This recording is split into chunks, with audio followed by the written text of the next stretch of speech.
আজকের ভিডিওটা শুধু তাদের জন্য যারা আমাকে বলেন আমি আমার ভিডিওতে ভুলভাল তথ্য দেই। আজকের ভিডিওতে আমি আপনাদের বলবো কিভাবে দেশি মুরগির খামার করে লাভবান হতে পারবেন, এবং আজকে আমার দেশি মুরগির কয় হালি ডিম বিক্রি করলাম ও কত টাকা হালিতে বিক্রি করলাম। আপনি দেশি মুরগির খামার করে তখনই লাভবান হতে পারবেন যখন আপনি একটি পরিকল্পিত খামার তৈরি করবেন।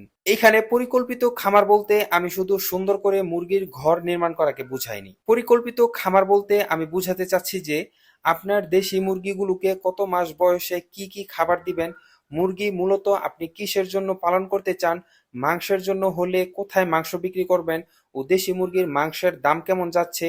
আর যদি শুধু ডিম উৎপাদনের জন্য পালন করেন তাহলে দেশি মুরগির ডিম কোথায় বিক্রি করবেন বা বিক্রি করার জন্য পর্যাপ্ত চাহিদা আছে কিনা, এবং আপনার এলাকায় দেশি মুরগির ডিমের দাম কেমন, এই সবগুলো সুনিশ্চিত করতে পারলেই আপনার একটি পরিকল্পিত দেশি মুরগির খামার হবে বলে আমি মনে করি, যা আমি এই ভিডিওতে বিস্তারিত আলোচনা করেছি। ভিডিওর লিংক ডেসক্রিপশনে ও পিন কমেন্টে পেয়ে যাবেন।